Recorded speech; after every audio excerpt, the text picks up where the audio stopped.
And that evidence could have saved France if they, the French government, hadn't refused to believe it. Here is how that act of God happened. It was in 1874 that Weishaupt issued his orders for the French Revolution. A German writer named Zwack put it into book form. It contained the entire Illuminati story and Weishaupt's plans. A copy of this book was sent to the Illuminists in France, headed by Robespierre, whom Weishaupt had delegated to foment the French Revolution. The courier was struck and killed by lightning as he rode through Ralston on his way from Frankfurt to Paris. The police found the subversive documents on his body and turned them over to the proper authorities. After careful study of the plot, the Bavarian government ordered the police to raid Weishaupt's newly organized lodges of the Grand Orient and the homes of his most influential associates. All additional evidence thus discovered convinced the authorities the documents were genuine copies of the conspiracy by which the Illuminati planned to use wars and revolutions to bring about the establishment of a one-world government, the powers of which they, headed by the Rothschilds, intended to usurp as soon as it was established, exactly in line with the United Nations plot of today. In 1785, the Bavarian government outlawed the Illuminati and closed the lodges of the Grand Orient. In 1786, they published all the details of the conspiracy. The English title of that publication is The Original Writings of the Order and Sect of the Illuminati.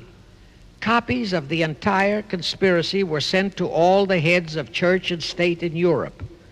But the power of the Illuminati, which was actually the power of the Rothschilds, was so great that this warning was ignored. Nevertheless, Illuminati became a dirty word, and it went underground. At the same time, Weishaupt ordered Illuminists to infiltrate into the lodges of Blue Masonry and form their own secret societies within all secret societies.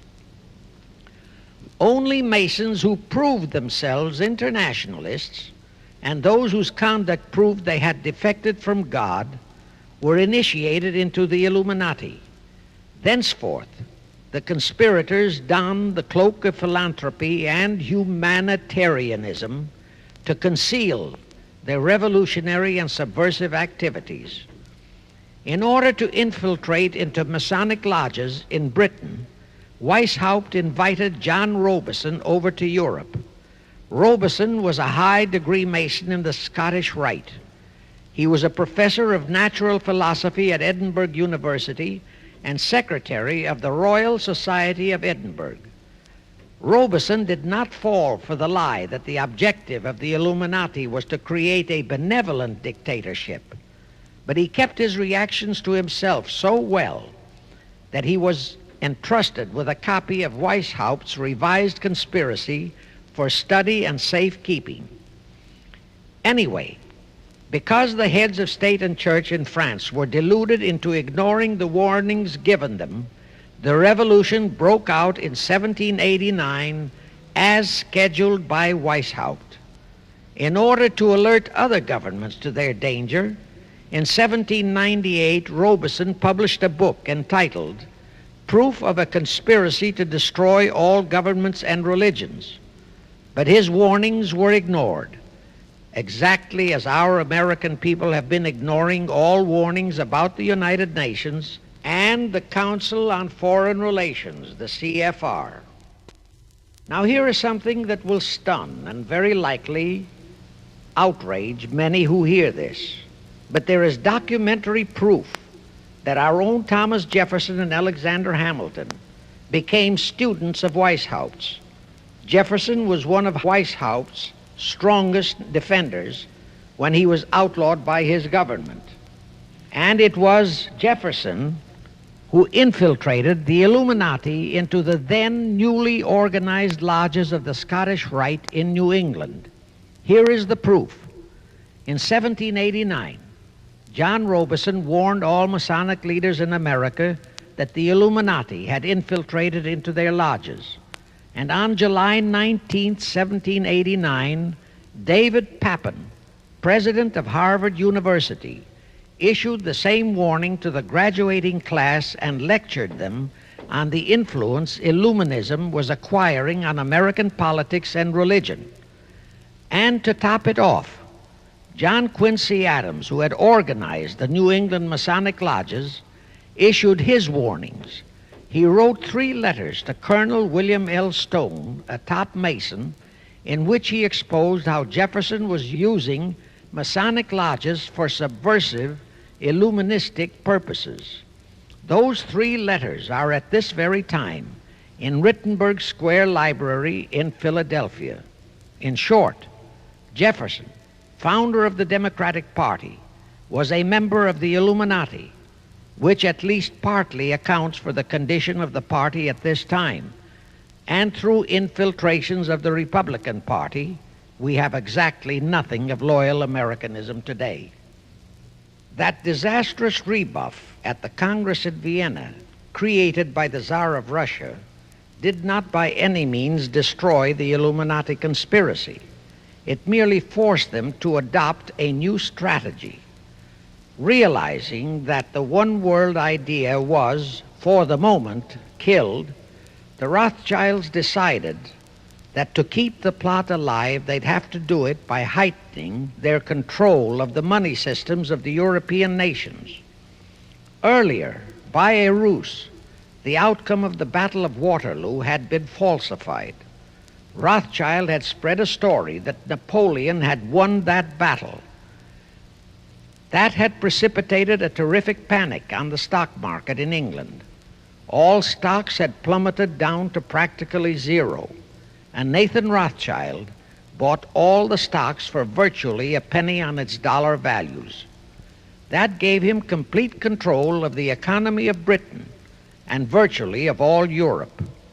So immediately after that Congress in Vienna had boomeranged, Rothschild forced Britain to set up a new Bank of England, which he absolutely controlled. Exactly as later, through Jacob Schiff, he engineered our own Federal Reserve Act, which gave the House of Rothschild a secret control of the economy in the United States.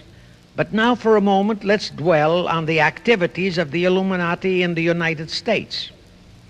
In 1826, one Captain William Morgan decided it was his duty to inform all Masons and the general public what the full truth was regarding the Illuminati, their secret plans and intended objectives, also reveal the identities of the masterminds of the conspiracy. The Illuminati promptly tried Morgan in absentia and convicted him of treason. They ordered one Richard Howard, an English Illuminist, to carry out their sentence of execution as a traitor. Morgan was warned and he tried to escape to Canada, but Howard caught up with him near the border, near the Niagara Gorge to be exact, where he murdered him. This was verified in a sworn statement made in New York by one Avery Allen to the effect that he heard Howard render his report of the execution to a meeting of Knights Templars in St. John's Hall, New York. He also told how arrangements had been made to ship Howard back to England. That Allen affidavit is on record in New York City archives. Very few Masons and very few of the general public know that general disapproval over that incident of murder caused approximately half of all the Masons in the northern jurisdiction of the United States to secede.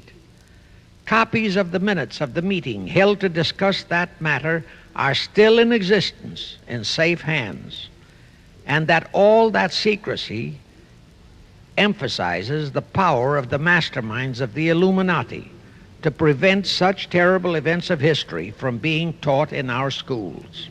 In the early 1850s, the Illuminati held a secret meeting in New York, which was addressed by a British Illuminist named Wright. Those in attendance were told that the Illuminati was organizing to unite the nihilist and atheist groups with all other subversive groups into an international to be known as communists.